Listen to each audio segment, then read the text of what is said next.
இன்றைக்கி பாலில் இருந்து நெய் எப்படி எடுக்கிறதுன்னு பார்ப்போம். இது பால் காய்ச்சி இந்த மாதிரி ஆற வச்சு நல்லா ஆற வச்சுட்டா, ஆற வச்சு ஃப்ரிட்ஜில் வச்சுட்டு இந்த தடிமன ஆடை விழுந்துடும். தடிமனா பதமெல்லாம் மிதந்து வந்துடும்.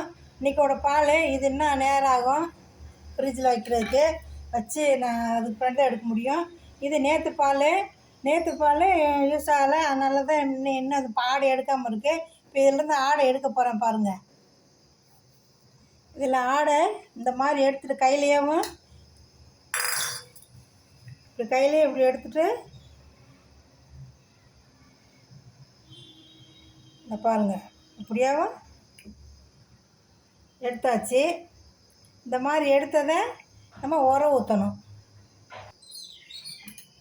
இப்போது பாலில் இருந்து ஆடையாக எடுத்துருக்கு. இந்த பாருங்கள் ஆடையாக எடுத்துருக்கு. இதில் 1 ஸ்பூன்னு தயிர் ஊற்றி உரம் ஊற்றிக்க போகிறேன். தயிரோ மோரோ இந்த மாதிரி 1 ஸ்பூனு ஊற்றி உரம் ஊற்றி வைக்க போகிறேன். இப்படி நல்லா கலந்துட்டா இது தயிராயிரும். தயிரானதுக்கு பின்னாடி இதிலேருந்து நம்ம பட்டர் எடுக்கணும். இது எப்படியாவும் வச்சிருவோம். உரம் ஊற்றி வச்சுருக்கு, அப்படியே வச்சுருவோம். இது உரம் ஊற்றி வச்சது, பட்டர் உரம் ஊற்றி வச்சது. இந்த பாருங்கள், உரம் ஊற்றி வச்சு தயிரான பின்னாடி ஃப்ரிட்ஜில் வச்சுட்டேன். நான் எனக்கு எடுக்க நேரம் இல்லை, அதனால் இந்த மாதிரி வச்சுட்டு இதை கையிலே பீட் பண்ணணும். பாருங்கள், இந்த தயிரை இப்படியே பீட் பண்ணால் கையிலையே சுற்றினா ஒரு 10-20 தடவை சுற்றினா தயிர் பட்டர் தனியாக, பதம் தனியாக, மோர் தனியாக பிரிஞ்சிடும். பாருங்கள், இப்போயே அழகாக பிரிஞ்சிருச்சு. ஏன்னா இது ஃப்ரிட்ஜில் வச்சு இந்த குளிர்ச்சியாக இருந்ததுனால சீக்கிரம் பிரிஞ்சிருச்சுங்க. பாருங்கள், ஆடையாக எடுத்து வைக்கிறதுனால இதில் மோர் ரொம்ப இருக்காது, வெறும் பதம் தான் ரொம்ப இருக்கும். பிரிஞ்சிருச்சு.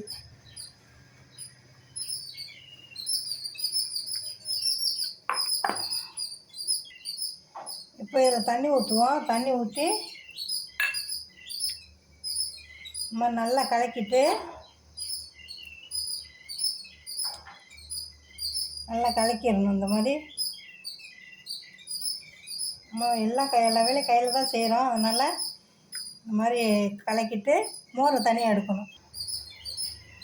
அப்போ இந்த மோரை தனியாக எடுத்துடுவோம். இந்த பாருங்க, பதம் நல்லா தனியாக வந்துடுச்சு. மோரை தனியாக எடுத்துடுவோம்.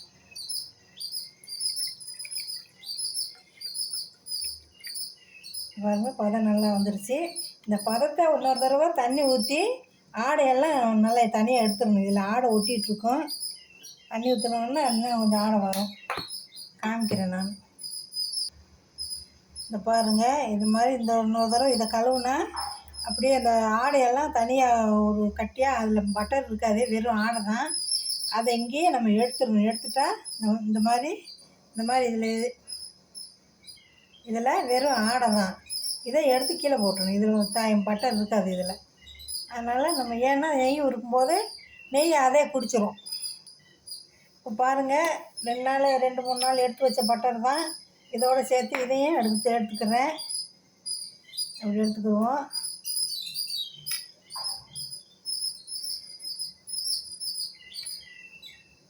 இந்த தண்ணியை கீழே ஊற்றிடுவோம். இந்த மாதிரி பட்டர் தனியாக, மோர் தனியாக எடுத்தாச்சு பாலில் இருந்து. இப்போ நம்ம நெய் காய்ச்ச போகிறோம். இந்த பாருங்கள், ஏற்கனவே நெய் உருக்கி வச்சுருக்கேன். நெய் உருக்கி இதோடு சேர்த்து வைக்க போகிறேன். இப்போ வானொலி சூடாக இருக்குது, நம்ம கொஞ்சம் பதம் எடுத்து போடுறோம்.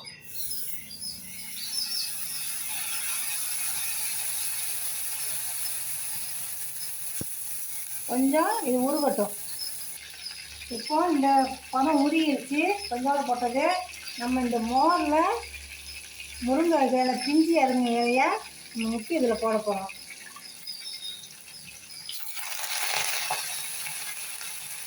இந்த மாதிரி தான் நெய் ஊற்றணும். முருங்கை இலையை பிஞ்சு இலையை மோரில் முக்கி போட்டு தான் ஊற்றணும். இப்போ இருக்கிற எல்லா பதத்தையும் இதில் போய் எடுத்து போட போகிறோம்.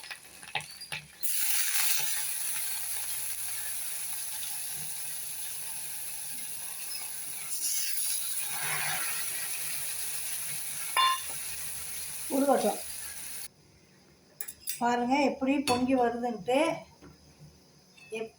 சின்ன பாத்திரத்தில் வைக்கக்கூடாது, கொஞ்சம் பெரிய பாத்திரத்தில் தான் வைக்கணும். இது நல்லா இன்னமும் காயணும். இதில் இருக்க தண்ணி நல்லா சுண்டை வற்றி சட சடன்னு வரணும். அப்போ தான் நெய் ஆயிருக்குன்னு அர்த்தம். காத்திருப்போம். பாருங்கள் இது எந்த மாதிரி கலரில் வந்துருக்குன்ட்டு. இது இன்னமும் இதை நம்ம ஒன்றுமே நோண்ட வேணாம். அதாகவும் வற்றி நல்லா கலரில் வரும். இந்த முறிய விடாமல், புகை வர விடாமல், முறிய விடாமல் நம்ம எடுத்துடணும். அதுதான் இதோட பக்குவம். இப்போ பாருங்கள் இந்த மாதிரி நல்லா இன்னும் கொஞ்சம் இந்த தண்ணி பதம் இருக்குதுல, இன்னும் அதை வற்றணும். நேர்களே இப்போ நல்லா ஆயிடுச்சு. நெய் ஆயிடுச்சு. நம்ம தீயை ஆஃப் பண்ணிடுவோம். ஆஃப் பண்ணிவிட்டு இந்த முருங்கை இலையை தனியாக எடுத்துடுவோம்.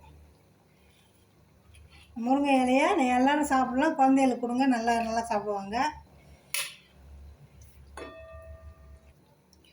அது பாருங்கள் இப்போ இந்த மாதிரி சல்லடையில் நம்ம ஊற்ற போகிறோம்.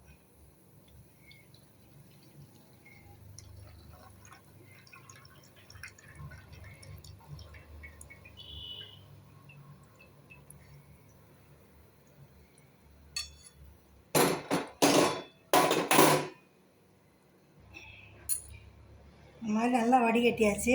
இதுதான் இது பாத்திரம் சுத்தம் பண்ணுறதுக்காண்டி வச்சுருவோம்.